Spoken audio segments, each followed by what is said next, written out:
Gold coin balloon tutorial. First, twist a 3-finger single bubble. Then twist a barrier knot. Repeat this step 3 more times.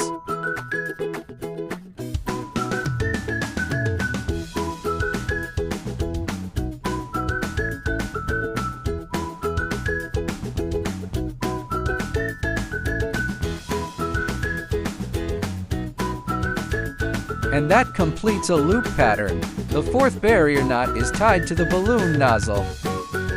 Then twist a 4-finger single bubble and secure it with a barrier knot. Continue repeating the same steps 3 more times.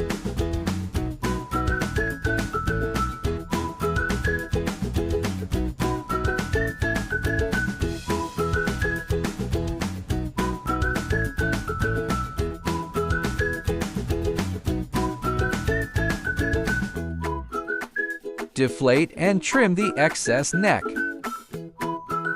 Adjust the coin shape. The gold coin balloon is complete.